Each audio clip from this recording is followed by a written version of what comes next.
Bonjour éclaireur pro-vérité, bonjour à tous mes condisciples de la digne classe éclaireur pro-vérité.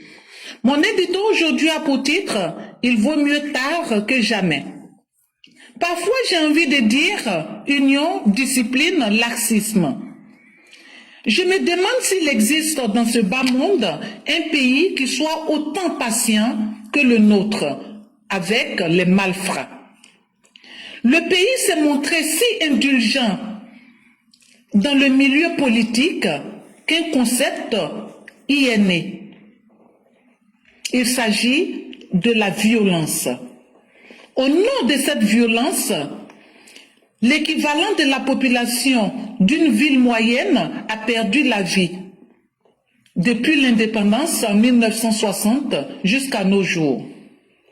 Mais pourquoi donc un chef de l'État pourrait être l'instigateur d'un massacre exercé sur une partie de sa population et être toujours autorisé à s'immiscer dans la politique en soutenant des marcheurs?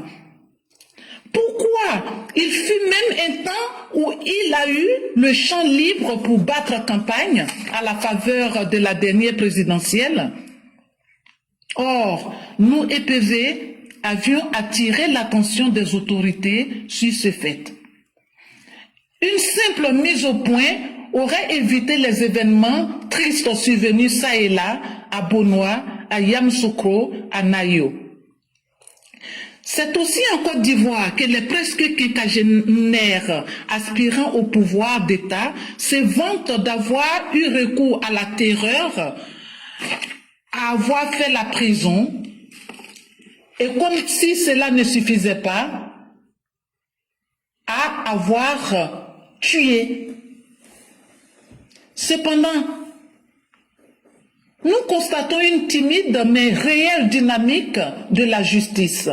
C'est pourquoi nous encourageons nos autorités judiciaires à rester inflexibles à appliquer la justice. Nous y croyons et nous les soutenons. Merci et à bientôt.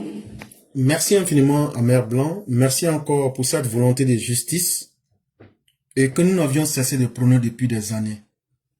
Parce que toute société humaine qui veut se construire et qui veut durer et devenir une société qui sera prise en exemple, ça doit d'abord être une société humaine qui respecte les lois qu'elle se donne.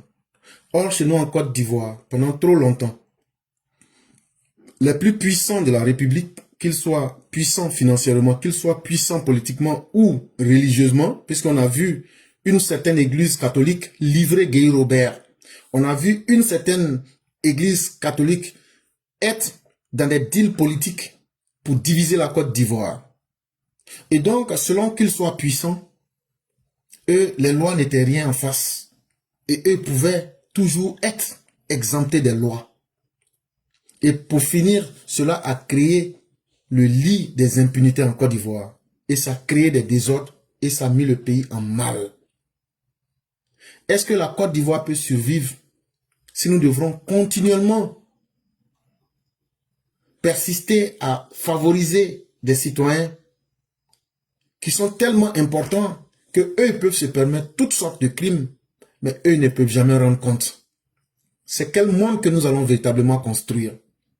Mais la plus grosse déception est venue quand l'ancien directeur adjoint du FMI prend le pouvoir. Pendant plus de 15 ans, toutes les composantes de la société ivoirienne crient que l'injustice a pris le pas sur toute autre forme de vérité sociale. La chose aujourd'hui la mieux partagée en Côte d'Ivoire, c'est l'injustice.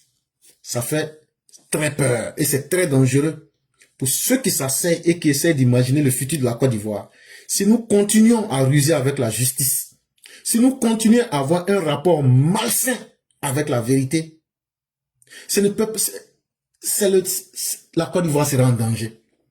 Et ça, il ne faut pas se blaguer. Une terre qui fait la promotion de l'injustice est une terre qui est vouée à l'échec. Et ça, il faudrait qu'on change de méthode. Appliquons tout au moins les méthodes qui ont marché sous d'autres cieux et des méthodes qui ont fait leurs preuves. vérité, justice, réparation et la réconciliation viennent naturellement. Et nous disons encore merci à Mère Blanc. Et en tout cas, nous autres, de la classe éclaireur pro-vérité, nous n'avons pas changé de langage et nous n'allons pas changer de langage tant que nous ne verrons pas la justice se mettre au travail pour condamner avec la fermeté la plus brute et sans aucun arrangement politique pour que les plus violents et les plus réfractaires comprennent que eux aussi, nous sommes en société humaine, ils doivent respecter les lois et les normes de notre société.